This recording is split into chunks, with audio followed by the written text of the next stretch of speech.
तो कातिल मुस्कान के बारे में सौरभ हत्याकांड में लगातार नए खुलासे हर दिन हो रहे हैं, हर रोज हो रहे हैं। मेरठ के मर्चेंट नेवी के अफसर सौरभ राजपूत की हत्या मामले में रोज ऐसे खुलासे हो रहे हैं जो चौंका रहे हैं।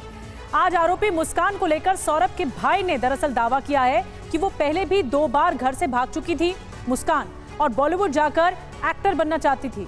वहीं कसौल के होटल में प्रेमी साहिल के साथ कैसे मुस्कान ने बर्थडे मनाया है, कैसे कैब वाले से केक मंगवाया, आपको हर तस्वीर दिखाएंगे। साथ ही ये भी बताएंगे कि नशे और तंत्र मंत्र पर भरोसा करने वाले बचपन के दोस्त साहिल से उसकी दोस्ती कैसे परवान चढ़ी, जिसके बाद उसने अपने पति सौरभ का ही कत्ल कर दिया।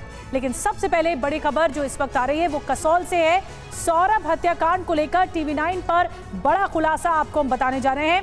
हत्या के बाद हिमाचल के कसौल दरअसल पहुंचे थे साहिल और मुस्कान। 10 मार्च को कसौल के होटल पूर्णिमा में किया था चेक इन दोनों ने और 6 दिन बाद 16 मार्च को होटल से चेकआउट किया। 11 मार्च को होटल में साहिल का जन्मदिन भी मनाया गया। ज्यादातर वक्त होटल के अपने कमरे में ही रहे दोनों और ये आपको रजिस्टर की डिटेल्स दिखा रहे हैं चेक इन चेकआउट की जो इस वक्त सामने आई है। कसौल के एक होटल में कमरा नंबर 208 में ठहरे थे दोनों। होटल पूर्णिमा है जिसमें एंट्री रजिस्टर की तस्वीरें आप तक हम पहुंचा रहे हैं। तो 6 दिन रुके थे कसौल के होटल में, इसी होटल में रुके थे। इस होटल का जो रजिस्टर एंट्री रजिस्टर वो उसकी डिटेल सामने आ चुकी है। तो ये एक्सक्लूसिव तस्वीरें हैं जिस होटल में रुके थे, जिस रिजॉर्ट पे रुके थे कसौल में, वो रिजॉर्ट की तस्वीरें सामने आ चुकी हैं। होटल पूर्णिमा बताया जा रहा है और हत्या के बाद कसौल पहुंचे थे हिमाचल प्रदेश के। कसौल के होटल में, इसी होटल में 6 दिन रुके साहिल और मुस्कान।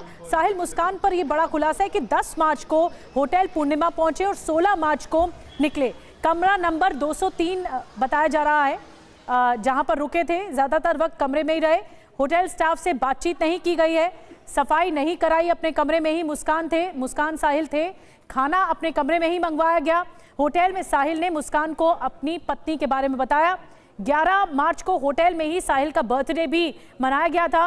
कभी बाहर गए तो ड्राइवर के साथ टैक्सी से ही गए।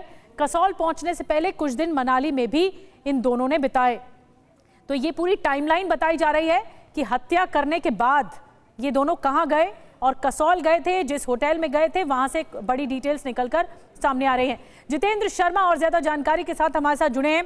जितेंद्र, एक के बाद एक कड़ी मिल रही है।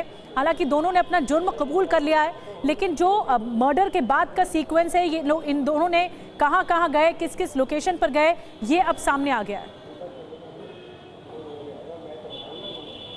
जी बिल्कुल, देखिए कत्ल के बाद का जो सीक्वेंस है, जो इनका मूवमेंट रहा, फिलहाल उसको ट्रैक करने की पुलिस कोशिश कर रही है, क्योंकि आने वाले वक्त में जब कोर्ट के अंदर इस केस को रखा जाएगा तो ये वो तमाम साक्ष्य हैं जो पुलिस मजबूती के साथ रख सके ताकि इन्हें सजा मिल सके।